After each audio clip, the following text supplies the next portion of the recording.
Hi, sorry I'm a second late here. I'm Stacy.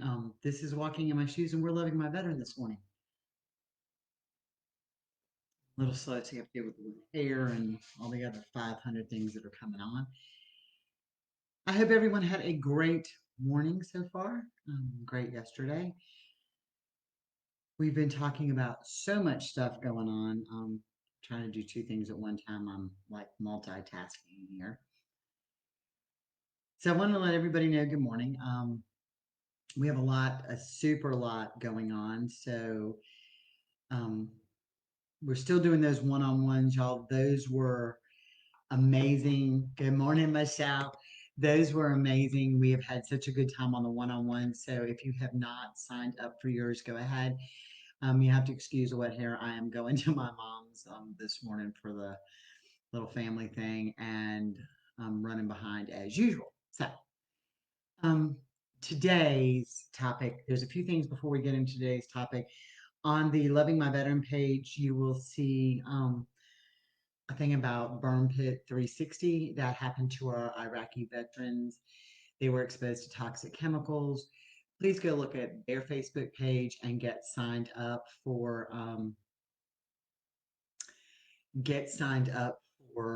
that. It is super important that we do that.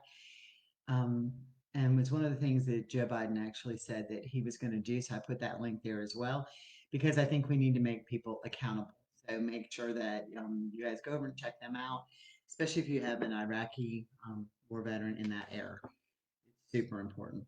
So today we're going to talk about like the 10 things your combat veteran wants you to know. I actually got this from military.com, and we're going to talk about some of those things and then add a little more in. He is addicted to war, although he loves you. I know this sounds very strange, and people are like, "What? What do you mean by that?" When you get in that war situation, you get an adrenaline rush, and that fight or flight. Remember, we talked about that's usually what causes some of the PTSD. That adrenaline that they have, and this is from interviewing a ton of veterans, and then I went back and talked to more veterans to see how true this was. But it says in here that succeeding in combat defines a warrior. It places him in a brotherhood where he is always welcome and understood. The civilian world has its adrenaline junkies as well. Just ask any retired firefighter, police officer, or emergency room staff, and they'll miss it. I do miss my job as a paramedic. I do. So I think that it's very true that that brotherhood, that camaraderie, we talked about that before, that they're just that trust that they had with their brothers in arms is so important. And I think that it's something that we have to understand. They love us, but that addiction to that closeness and to that adrenaline and all in war, it's who they are. And sometimes that thing of fighting makes them feel alive. Um, this is something that I think is at the root of almost every PTSD relationship. It is a huge thing. It said, living for you is harder. And when I talked to him, it said that sometimes it's easier for them to die for you because they love you so much. And so um, it's harder sometimes for them to learn how to love us the way we need to be loved, because we require different things. We when we're having our breakdown or our moment, we want somebody to love us. We want somebody to wrap their arms around us. We want somebody to put their arms around us when we sleep at night. We want that. We crave that. And because they're always in that fight or flight mode in the back of their mind somewhere, and it's about protecting us long term, sometimes when we get in that space and they're in that space and we're having our moment, our breakdown, our weakness, our emotion, and we just want love. We want somebody to wrap their arms around us and let us cry and say it's okay. A lot of times we hear from our veterans, suck it up, or you don't need to cry, or whatever. I am a woman. My emotions and my wiring says girlfriend needs to cry. It is something I do. It is something a lot of us do. And a lot of them see that as a sign of weakness sometimes, and not so much weakness as a distraction from the mission. So sometimes it's hard for them. One of the things we hear a lot about is intimacy. And I'm talking about everything from those intimate in the moment moments where you just want it to be you and him and no outside interference, or intimacy sexually, and they can't do that. And a lot of that just depends on what's going on in the world around them, because if they allow themselves to get to that super intimate level with you, they're not focused on the rest of the world and potential harm to you. So it's not that they're so concerned about what all's going on in the rest of the world that you don't matter. It's that their focus is protecting you. So that's just something that we need to kind of understand when it comes to where they are sometimes. And it's tough. And that's one of the things that when we started doing these one-on-one, um, that we've all kind of expressed. So that's the importance of this sense of community. When you form this sense of community here and what's going on here in the here and now, we are able to lift each other up in our darkest moments, when we need that hug and when we need somebody to say it's going to be okay, and when we need that intimate moment type stuff that they can't give that because what they've been through won't allow them to. We're here for each other to say, it's okay. We got you today. You're amazing today. You're stronger today than what you think. Um, the next one is that the training kicks in means something very different to him. Um, you know, they have to be able to respond when there's a minimal threat going on. They have to be ready and keep that done. Um, and I think this is kind of cool, is that they have to be able to look at all the angles and determine threat risk. And so when they do that, either you'll find that they do it very quickly. And so we'll get these people who say, well, he doesn't think things through. Sorry. He doesn't think things through. Well, he does, but it's in a very quick manner. Or sometimes they're like, let's take a step back and assess the situation and take baby steps. And so you get one extreme or the other, but those are the things that are life saving in combat. You can't just say, oh, my buddy has been shot over here and let me run and go grab him. Because if you do, you're going to end up next to your buddy. Sometimes you have to think about, you know, somebody cover me. How do I get to them? And those are the things that we don't get that. And so their training becomes second nature to them. So let's talk about that we go through this training concept with them, and their training becomes second nature. That's what kept them alive to bring them home to you. Their training is what kept them alive to bring them home to you. So that meant they are very good at what they did. They are very good. I'm sorry, I'm trying to get situated and comfortable. I'm just not good. They're very good at what they did. They're very good at that. So their training becomes second nature to them. Um, we get this thing that sometimes the arguments that we get into or whatever becomes overkill and becomes an explosion and becomes okay, we don't need to keep going, we got it. They want to, when they're training for a combat situation, they want to make sure dead is dead. Okay, not going to come back up and get them. So sometimes they overkill stuff because that's in their training.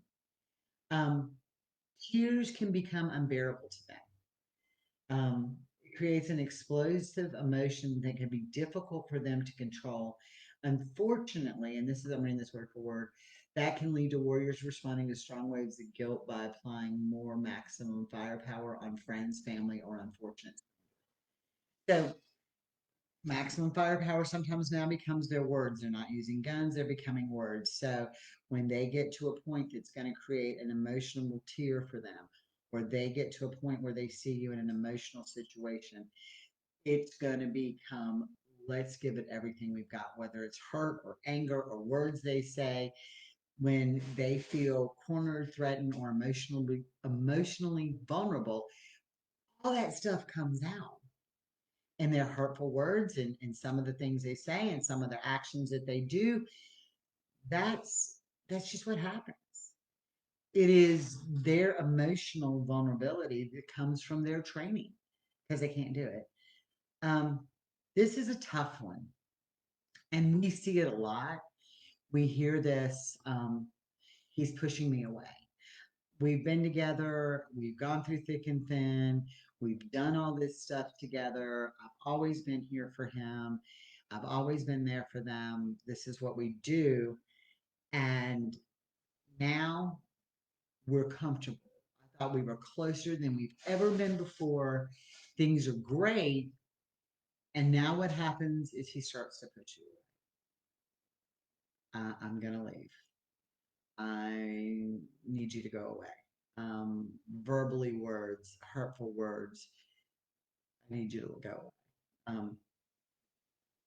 When we show emotions, is that why they react? Yeah, it does, Michelle. When we show emotions, that's why they react the way they do, because it's in their training. And emotions, you can't bring emotions with you on the battlefield. So that's one of the things we do. And so this pushing you away, they don't want to be vulnerable. Okay, so they don't want to be vulnerable. So when they feel themselves getting vulnerable, sometimes they push you away, because if they do that, now their head is clear, because we all know that emotions can cloud our judgment. We see it as parents, we see it as doing, I say we do dumb stuff that wouldn't normally, when we go back and look at it, like, what the heck did we ever do that for? But our emotions clouded our judgment. And a lot of times that happens. Um, he knows that the military exists for a reason. Okay. And ultimately, um, and this is the real fact. The military doesn't exist to go out and play with guns and play with airplanes and play toy soldiers like they did when they were little in their sandbox. The military exists. The whole purpose of this is to kill people if they have to, right? Break things and defend us. Drop a bomb from an airplane, what does it do? It levels whatever. It happens. They learn to use a gun. They have to qualify. Why do they do that? Because we want them to come home to us, because they have to stop the threat that's coming, because that's the way it works. So they do understand that. And they know that that is the ultimate purpose of the military. They don't get in the military and say, oh, look, I signed up because today I want to drive a tank. Well, they may have, but those tanks have firepower. Make sense? They want to fly a plane. They're not flying a commercial airliner, taking people from one vacation destination to another. They're flying a warplane. What is usually attached to them? A bomb. Making sense somewhere? So they want you to understand that the military exists, but it existed for a very specific purpose for them. That very specific purpose for them was war. Um, he may not technically be a killer. He may have seen things or done things, but although they may look similar at first glance. He's a sheepdog protecting the herd, not a wolf trying to destroy it. His job is to protect home. Their job is to protect home. And home for them is us first and then our country. That's what they protect. So, yes, they are very protective over us. That's why they want to know where we're going, where your kids are, what's going on. They're not asking 20 questions to get up in your business. They're asking 20 questions because they want all the information so they can best protect us. It drives me crazy. And until I really started to understand it, it drove me crazy because if somebody called or somebody sent a message, I was like, who's that? What they want? And it wasn't that he was being nosy into my personal conversations because, like, now if I tell him, oh, I'm talking to Michelle or whoever, he's like, tell him I said hi. And he's not into the personal part of the conversation, but he's into making sure who's scamming you, who's doing something, who's a potential threat. And again, their MSO has a lot to do with how they feel. So if they were somebody who did cyber terrorism and that's what people hacking stuff and getting your personal information and creating viruses in your computer and spying on you through the camera in your computer or your phone or whatever, they tend to be more cautious about that and they want to know. And I know that when you start to look at some of the pictures, you're like, oh, well, this kind of explains it. Not excuses for bad stuff, but explaining why we do. Um, the explosive anger, okay? The explosive, hey babe, the explosive anger. They had to cultivate that explosive anger in order to survive in combat. Okay, so let's say that again. They had to cultivate that explosive anger for them to survive in combat. Because at the end of the day, if they're shooting somebody or they're going after somebody or defending what they have to defend, they can't look at that person as, oh, well, he's the dad of 4 kids. And no, he's the enemy and I'm angry because he's going to hurt me or my home or my family or my buddy. So that explosive anger is what brought them safely home to you.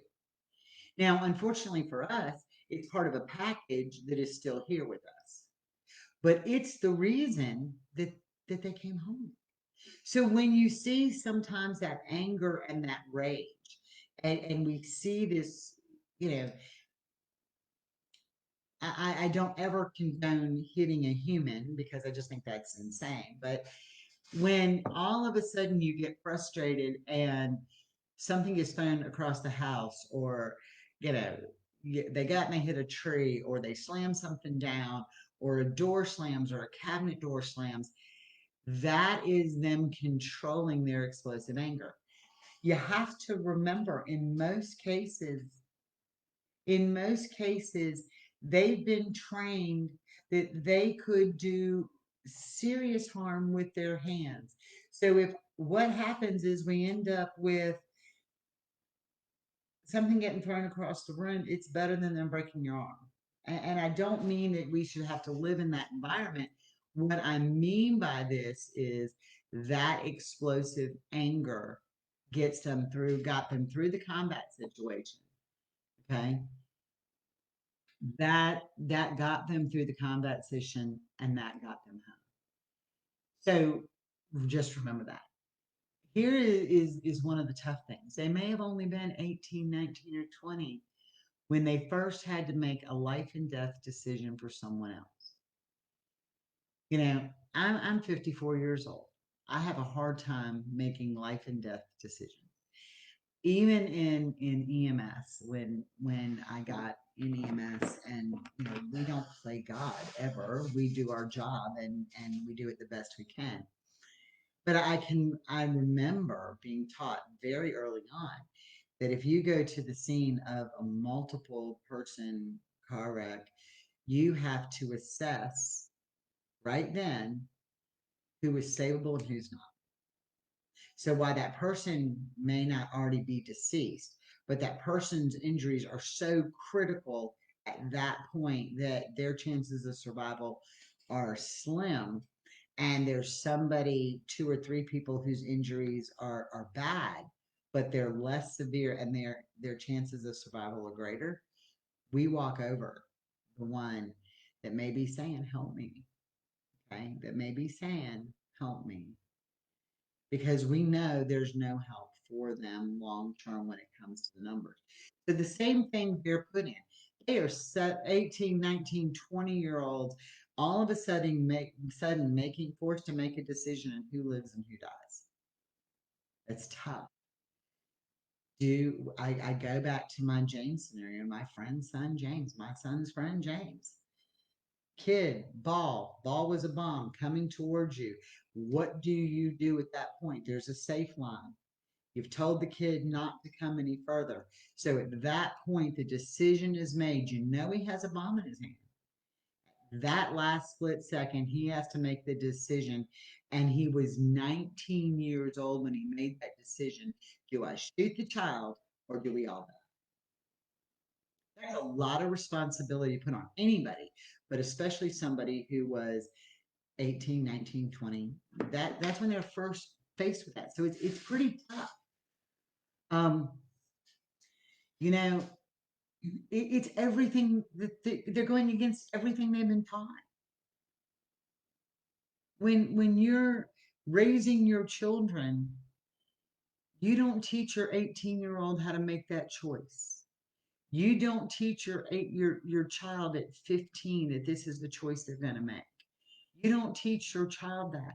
So when they become 18, 19, 20, and they have to make that choice, they are going against everything they've been taught. Okay. Um, they may believe that they're the only one who feels that way. Okay. So I really love this. And it says eventually he may realize that at least other combat vets understand. On some level, he doesn't want you to understand because that would mean you had to share his most horrible experiences and he wants someone to remain innocent. And we hear this all the time. I hear this all the time. Why won't he tell me everything he did or saw? Somebody has to remain innocent and pure. Somebody has to remain that way. That's why it is so important that we form groups of like people. That's why it's important to get our veteran talking to other veterans because they get it. That's why it's important that when your veteran says, hey, I'm in a spot, I need to go call my buddy, that you can understand that at that moment he needs to call his buddy and not share with you, even though you're like, well, what about me? I live with you. I'm your wife. I'm your spouse. I'm your this. I'm your that. Am I not important enough to share everything with? He did. He shared with you that he was in a spot that was so bad he needed to call his buddy because only his buddy had been through what he had. It's just like us when we're in an emotional wreck in our spots. Oh, I can't pick up the phone and call my friend who's never lived with this. I can't pick up the phone and call my mom who's never lived in this situation. I can't do that because they don't get it. They don't understand it. So then they form this judgment of our relationship that doesn't need to be there because this is what it's like living with somebody with PTSD. Just like them when they say, I need to call my buddy, or when they need to talk to other veterans, they get it. We don't. Somebody has to remain innocent. And so that's why sometimes you feel that distance. Um, he doesn't understand that you have that mama bear inside of you. Okay. I love this analogy. When we as women, particularly, and this is a man woman kind of thing, when we as women love somebody, we have this mama bear mentality that we want to wrap them up and protect. We do it with our children, we do it with our spouse. So when we see him hurt, we get angry. When we see him hurt, we want to fix it because that's what we do. We want to wrap our arms around them and say, we got you. We understand. We're here for you. First of all, we don't understand. And I thank God every day that I don't understand. It's hard sometimes to communicate. And sometimes I feel guilty because I don't understand. Here happens both sharing histories and buddy time. Yeah, we do that too. We share a lot of my experiences and his, but when they're in a very deep space, sometimes they can't do that. But we get that mama bear mentality wrapped around us. We've wrapped around our arms around them, and we want to protect them at all costs. And when we see the pain they go through, we get angry. We get angry. I think earlier this week we talked about how much I hated PTSD, and I actually wrote a letter to PTSD because I hate what it's done to him. There are days that I and I do. I love this country. I hate. I hate what has happened to our military. I hate the fact we're begging for help. I hate the fact that nobody sees it day in and day out because it's so easy for somebody, for a counselor who's never been through this and doesn't live with it 24/7 to say, well, they need to show you emotion. They need to, when you're having an emotional time, they need to share that with you. Well, that might be true in a regular relationship, but it's not true because they don't have the ability sometimes to do that. So we've brought all these guys home and women home, and we haven't given anybody the tools to help them. That's where we come in. Where we come in as a community. That's where we come in as their voice. That's where we come in as their advocate. That's why we have people who fight for their veterans every single day because we're that mama bear and don't you screw it. I can be mad at him all I want, but don't you screw it. And we do that. And I think that that's just part of who we are. This is amazing. When you don't understand, he needs you to give him the benefit of the doubt. There are times that you are just not going to understand.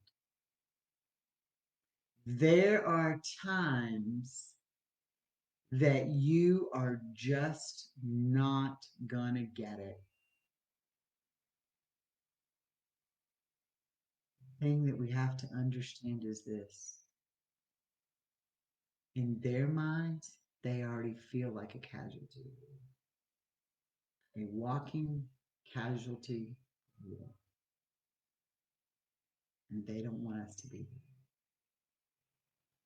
So that's why a lot of times you'll find your veteran saying, I love you, but I want a divorce. I love you, but don't you think that maybe at that point they're seeing that destructive behavior? Don't you think that maybe at that point they're realizing that they're realizing what's going on? Don't you think that maybe at that time they see the hurt going on in you and they know they can't change all the way and they can't be that person you want them to be? So the easiest thing to do is to say, I'm done. Because in their mind, that stops you from being a casualty. That stops you from being damaged. That stops you. Regardless of the pain you're going to face, they don't see that. They don't see that. So where you got to get into the strength of what we're doing, it is a very hard lesson to learn. Where you got to see where the strength is that when we preface stuff with them is, I'm not going anywhere. You can push, you can try me, you can do, but I'm not going anywhere. That was one of the hardest things I have ever had to learn, was that verbiage, because it created doubt early on in our relationship when I said, you need to pack your crap and leave. Okay. That created a sense of doubt so early on that now I have to go backwards in every single thing I do. I have to reassure him that I'm not leaving. I don't care how bad things get. We're not going anywhere. Neither one of us are leaving each other. Neither one of us are going anywhere. We may really hate each other at the moment in that room. We may really dislike each other at that moment. We may really dislike the other one's behavior, but we're not going anywhere. And you push me all you want, but I love you and I chose to love you.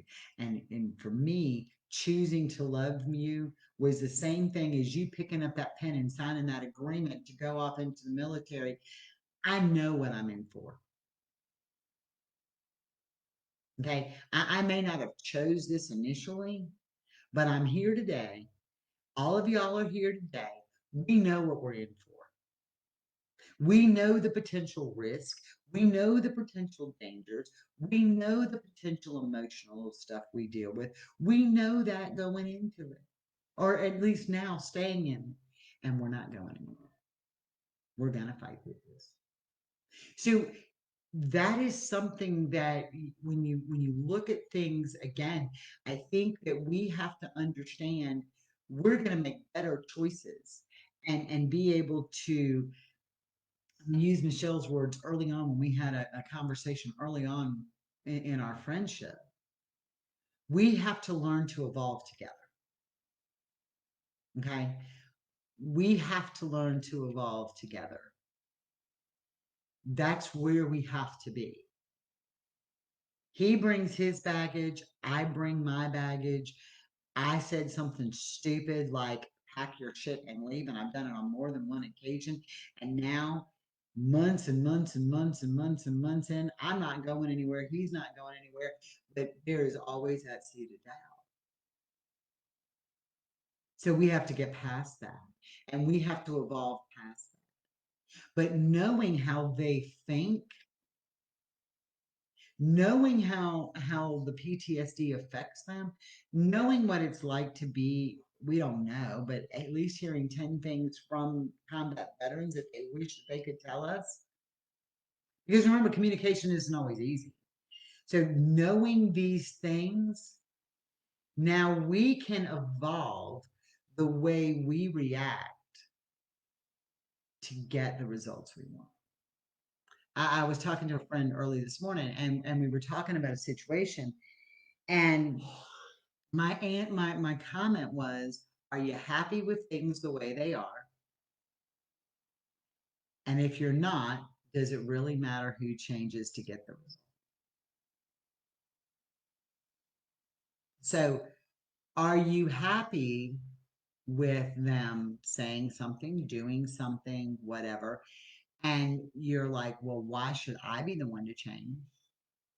But if you're not happy, does it matter who changes to get the result? At the end of the day, does it matter who changes?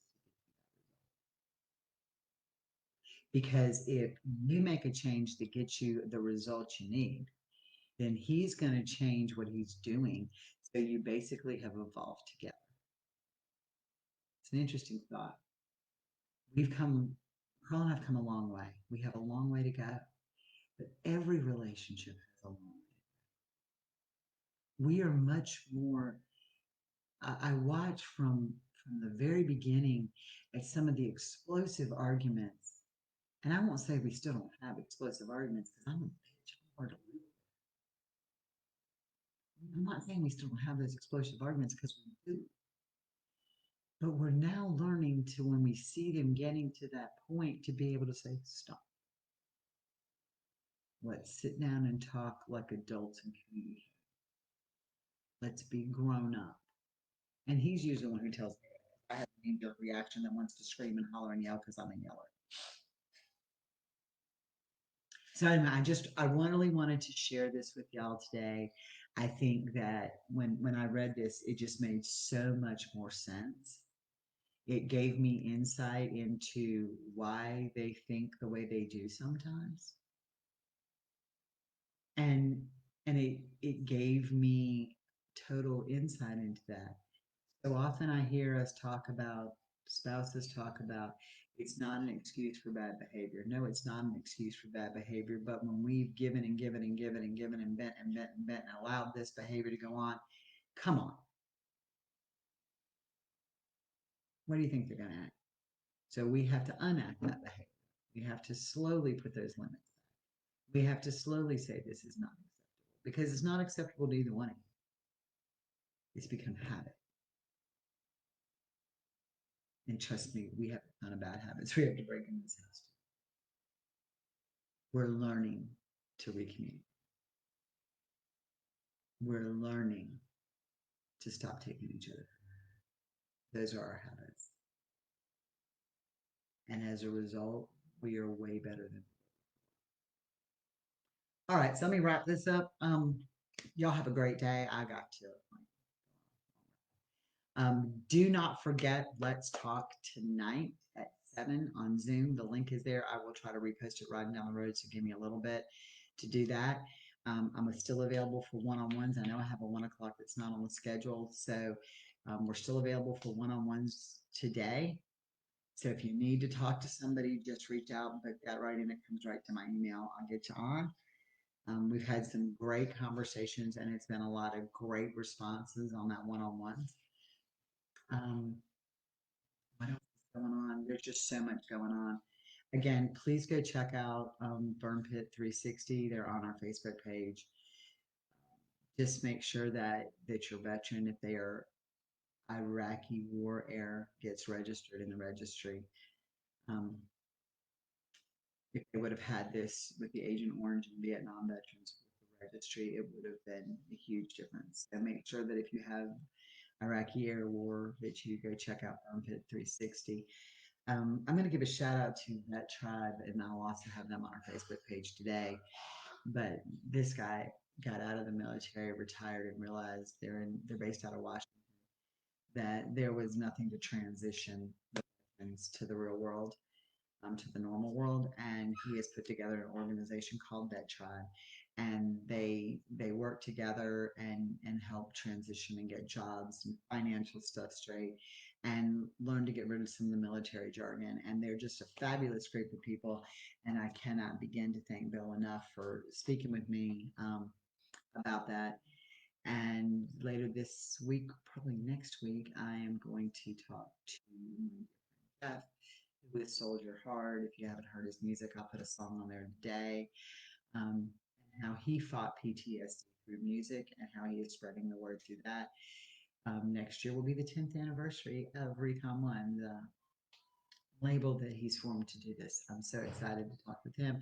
And he's going to talk about how he got through it and what he that will be exciting to be able to hear what he's been through. Anything else y'all need to chat about? Just drop us a line. I love y'all. I'm Stacy. This is Loving My Veteran, and y'all have a great day.